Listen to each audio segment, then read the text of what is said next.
Үйлчлэгч утга ба далаацын тэгээд хоромхон утгын тухай ярилцсан юм. Хувьсах гүйдлийн хэлхэнд цахилгаан хөдөлгөгч хүч нь энэ V0 синус омега t байсан. Энийгээ санчи бүгдээрээ. Эпсилон синус омега t байсан тий. Энийг сануулад байна.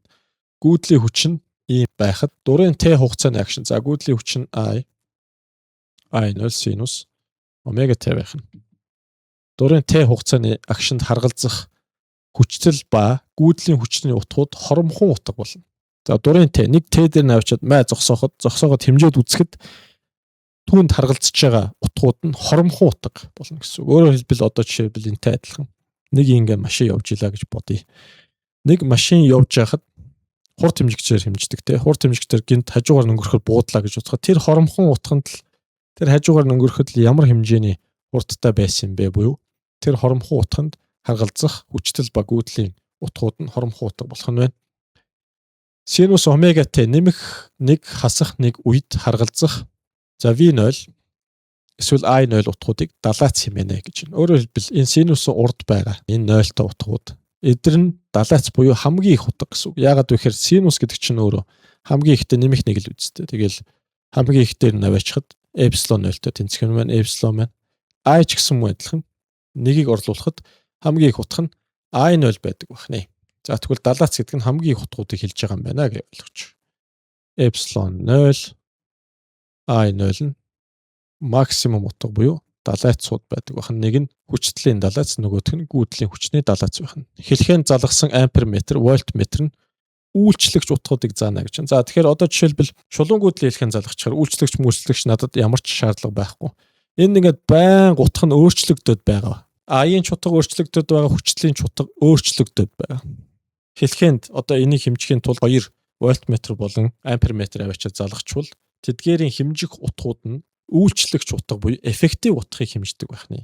Тэр эффектив утгыг хэрхэн яаж олдог вэ гэвэл далаацыг язгуурдоор 2 хувааж олдог. Далаацыг язгуурдоор 2-т хувааж олдог. Тэр нь ойролцоогоор 0.707 үрчхэнд далаац. За тэр нь хэний үйлчлэгч утга вэ гэвэл гүйдлийн хүчний үйлчлэгч утга. Эффектив утга, үйлчлэгч утга, эффектив гэж хэлсэн ч болно. Хүчтлийн үйлчлэгч утга нь хүчтлийнхэн далаацыг дахиад язгуурдоор 2-т хуваагаад 0.707 V0 тэр маань хүчтлийн үйлчлэгч утга байдаг байх нэ. За үйлчлэгч утгууд нь мэдээж 0.707-г I0-оор үржүүлж байгаа учраас далаацаас бага байна. Эдгээрийг ohмын хуулиар бүгдээрээ олж болно. Яаж олдог вэ гэхээр гүйдлийн үйлчлэгч утгыг импедансаар үржүүлэх юм бол тэр маань хүчтлийн үйлчлэгч утга гардаг байх нь. Импедансыг гүйдлийн далаацаар үржүүлээд хүчтлийн далаацыг гаргаж ирж болдог байх нь. Энэ маань өөрөө хувьсах гүйдлийн хэлхээний ohмын хууль байдаг байх нь. Ohмын хууль. За энд юу болоод байгаа бүгдээрээ авч хэлэлцээ. За мэдээч тэр дээр бичсэн байгаа тэгштгэл байна. V0-ыг үржихэн синус омега t гэж бичсэн байна. Хүчтэл болон омега t-гийн хамаарлын график байна. Өөрөө синусын график болно. Синусын график бид бүхний мэдэж байгаачлан 0-аас ахуулаад дээшээ яваад хамгийн далаацынхаа утганд очиод буцаад тэг дээр очдог. За хугацааны тал дээр хугацааны талаас доошлоод хасах V0 далаацтай болно. Тэгээд дээшээ ингэж явдаг. За мөн энэ дээр адилхан энэ бол I0 синус омега t гэсэн энэ одоо тэгштгэлийн графикийг зураад байна. Синусын график л болно залуусаа. Синусын график дахиад 0-аас ахуулаад дээшээ яваад хугацааныхаа тал дээр очиод доошоо яваад хасах I0 гүйдлийн хүчний далаацтай болоод үргэлжлүүлээд явна гэсэн санаа энэ дээр омега t-г нь авчиад биччихээ хэдүүлээ. За тэгвэл эдгээрд харьяалагдах график буюу нүдэнд үзэгдэх хэлбэрүүд нь ийм байх нэ гэд ойлгочихё бүгдээрээ. 20 дугаар жишээг бодъё. Зураг 1338-ад харуулсан хувьсах гүйдлийн хэлхээний хүчтэл ба гүйдлийн үйлчлэгч утгыг бол эффектив утгууд V effective, I effective. Далаацыг бол хэлхээний элемент тус бүр дээр унах хүчтэл тус бүрийг олоо гэж хэлсэн байна. Энд нэг юм хүчтлийн үүсгэр байна. За тэр үүсгэр маань өөрөө 300 синус 100t гэсэн байна. Энэ дээрээс би юуг олж болох вэ? V0 синус 100 гүрчгэн t гэдгээс ингэж адилтгалт хийн. 100 гүрчгэн синус T-гийн урт талынх нь омега T гэсэн. Өөрөөр хэлбэл энэ V0 нь 100 гэсэн үг. Энэ омега нь бас л 100 гэсэн үг. Энэ маань 100 биш байсан юм шиг 300 байж. Тэгвэл V0 нь 300 байх нь манайхаа. Аха. Омега нь хэд байх нь вэ? 100 байх нэ радиан секунд. За энэ маань бол вольт гэдэг нэгжтэй.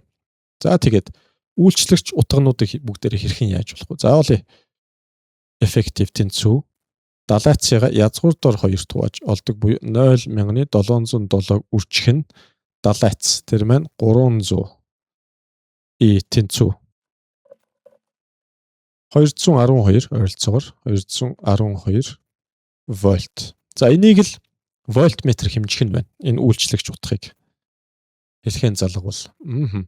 Дараа нь за I-ийн үйлчлэгч утгыг бүгдээрээ одоо олох хэрэгтэй. Тийм учраас бүгдээрээ яах вэ? Энийг ашиглая. V effective тэнцүү I effective үржих нь импеданс байсан. Импедансаа бүгдээр олъё. Бүтэн эсрэг үүсэл болж. 3 элемент байна. За импеданс тэнцүү R-ийн квадрат 40-ийн квадрат нэмэх нь 70-аас хасах нь 40-ийн квадрат XL-с XC-ийн квадрат язгуурдор. Энэ бол 30 40. Энэ дээрээс угаасаа 50 гарах нь харагдаж байна. 1600 900 2500 тэгээд 50 гарч байгаа гэдээ ойлгож байна. За тэгвэл энэ 50 юм байна. Тэгвэл энэ дээрээс эффектийн утгыг бүгдээрээ ингэж олж болох нь байна. 212-ыг хуваах нь Z буюу тэр маань 50 гэж гарлаа сая. 424 гарах нэ. 424 ампер үйлчлэгч утгыг хэн хэмжих вэ? Ампер метр хэмжих нь. Далайцыг нь олчихсон. Нэгнийх нь далайц бол үндсэндээ 300 байсан. Нөгөөхнийх нь далайц. За энэний далайцыг болъё. I0-ыг хуваах нь язгуурдор 2 424 гарсан юм уу? Гарсан байна. I0 язгуурдор 2-ыг үржихэд 424. I0.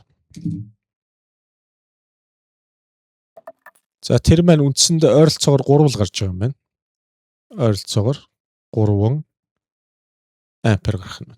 За ингээд бүгдээрээ далайц үйлчлэгч утга зэргийг нэг нэгээр нь олоод тавьчлаа. V дээр нь юуг ол гэсэн бэ гэсэн чи хэлхээний элемент тус бүр дээр унах хүчтэй тус бүрийг олоо. Хэрхэн яаж болох вэ? VC, VL, VR гэж. За эдгээрийг олохдоо бид нар effective утгыг авдаг. Effective үржих нь XC, effective XL, effective X биш R байх нь. За ингээд үржүүлчихье бүгдээрээ. Effective маань 424 байсан. Үржих нь 40. Энэ бас 424-ийг үржих нь 70. 424-ийг үржих нь 40. Эхний болон сүүлийнх утгууд нь ижлэхэн гарах нь байна. Үржүүлье. 424-ийг үржих нь 40. Ойролцоогоор 170 юм байна энэ. 170 вольт. Энэ бас 170 вольт. 70-ыг үржих нь 424. 297 ойролцоогоор.